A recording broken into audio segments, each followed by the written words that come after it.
You're waiting to be perfect, and that's why you're stuck.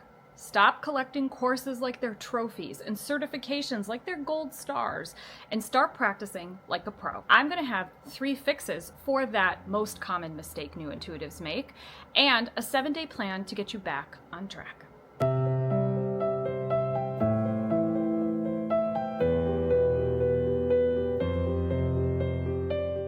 I'm Emily Snyder, a psychic medium and intuition teacher that likes to teach people all about their intuition on a human, grounded, and accessible level. No fluff, just fast, practical exercise that gets your clarity moving so you can stop hiding behind the tools and the fear. Here's the core mistake in plain language. You're substituting courses, tools, deeper dives for actually practicing and getting into the work. Perfectionism looks like endless prep. Tool dependency looks like not being able to do any type of reading without a specific set of tools and a specific order. Fear of being wrong keeps you from even trying. Undercharging and hiding behind low-risk offers keeps you from finding your true calling. If you recognize any of that in yourself, you're not broken, you're just stuck in a very common beginner's loop. The cure is simple. Start small, practice daily, and build a stable base. At the beginning of my own psychic mediumship journey, I thought I needed every class and training available. And to be fair, I did need some training. I didn't understand the mechanics of mediumship. I didn't understand how to give a reading or how to deal with the public. So off I went to Arthur Findlay to get some of that very formal training from some of the best teachers, and it was 100% worth it. After I left Arthur Findlay, I felt like I needed to know everything about this world. So I needed to learn astrology, tarot, Wicca. I needed to learn how to astro travel. I needed to learn how to do remote viewing. I even bought a book in quantum physics. Now, I'm not saying that any of these things aren't interesting, but it kept me from the practice of doing psychic mediumship. At this point, I was only giving readings to friends and family, and at one point, I said to my friend, I feel like I need to go get this certification. And she said, but the reading you just gave me was so fulfilling, so heartwarming, and it's changed my relationship with my deceased brother. Why would you need all of that certification? You've got the goods. That was the best advice that anyone could give to me. I started to offer free readings to the public, and off I went. Her comments truly gave me pause because what I realized was a spiritual journey is just that, a journey. We're not supposed to know everything on the first day. I didn't believe in reincarnation when I started this work, but through the amount of readings that I've done and the amount of times that Spirit has said to me, this is what happens after we pass, and this is what happens to certain people when they reincarnate, I now believe it. Spirit can be one of the best teachers. It doesn't have to come from those of us in the human world. Don't substitute classes for actual practice. So let's jump into some of those practices that help you use your intuition and psychic abilities.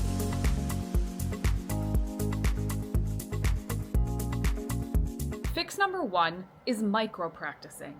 What does that mean? 5 minutes a day is so much better than once a month for an hour and a half. And why do I say that? In these tiny little sessions that you do, you get so much out of the repetition of it versus exhausting yourself for an hour and a half. And by the end, you're absolutely depleted and the practice actually isn't doing you very much good. We're going to do that practice right now. So sit comfortably in your chair, get nice and cozy. Envision a fruit. It could be an apple or an orange or a banana, a lemon, anything that comes to mind. Notice the color, the texture, the shadow, and any small detail that comes forward to you. Hold that image of the fruit in your mind for several seconds. Zoom in, zoom out, rotate. Look intently at every aspect of that piece of fruit. Now open your eyes and write down at least 3 things that you noticed about that fruit. This exercise trains that internal camera, that clairvoyance, to notice more details around an object. Even more important, you're building up a language, a dictionary that Spirit can pull from when you're doing an intuitive or psychic reading.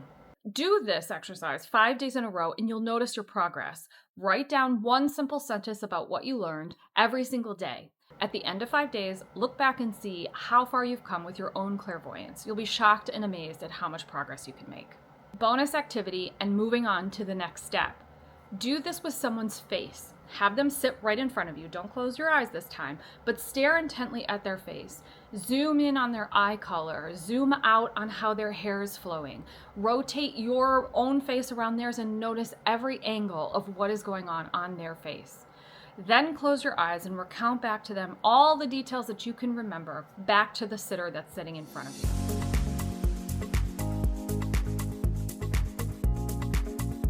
Fix number 2 is to build your intuition first and use tools second. Tools are wonderful, but they're not a substitute for true intuitive information.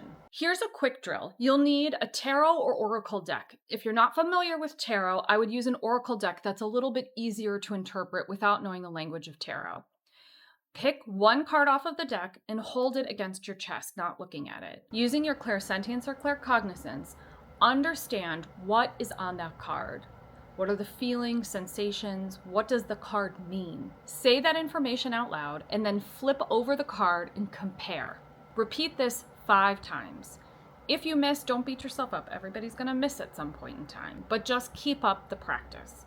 Do this 5 days in a row and you'll notice over time that your hit rate will get better. If you're seeing something in the cards that aligns closely or partially, that could be the full message. Sometimes when I'm using a deck, it's one sentence in the booklet that really aligns to what's going on in my life. It could even be like the bird in the corner of the card, the tiny little bird, and that is truly the message. So if the card isn't 100% aligning, but you're getting a portion of what's there, don't beat yourself up about it. A bonus activity for this is pick 3 cards in a past, present, future lineup. Place them all face down when you deal them in front of you.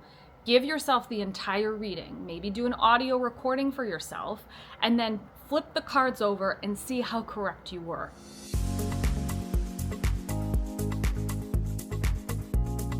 Fix number 3, you're undercharging or staying behind those low-cost offers. First and foremost, understand that your worth as a reader has to do not only with what you feel internally, but what your sitter gets from the reading. You're not always going to know every single thing that they're getting out of it every single time.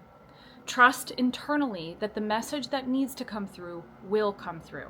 My best advice on this one is to offer short free readings to start. So 10 to 15 minutes, not using tools, but giving the best information that you have. You can also simplify it by asking for a topic or an area of concentration that the person would like to know more about. Then, over time, expand the length of those readings up to something that feels more tangible for you. Either 30 minutes, 45, or an hour.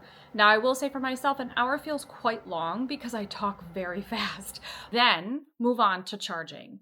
Even when you're doing free readings, you can suggest some type of donation towards a cause or a charity, or you can do some kind of in-kind trade. So for example, if you find a massage therapist, they give you a 30-minute massage and you give them a 30-minute reading. It can feel like it's not free and everybody's getting value for their time. Eventually, you're going to get to the point where you want to charge.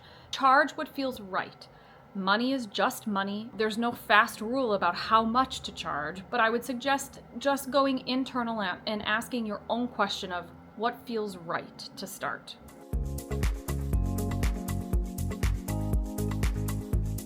Let's do a 7-day plan to get you on track to doing your own readings. Day number 1, pick a fruit and do a 5-minute clairvoyant exercise around all the outside textures, colors, energy of that fruit. Day number 2, intuition card pull, 5 reps. So pull 1 card, hold it against your chest, use your claircognizance or clairsentience to do the reading, and check when you're ready.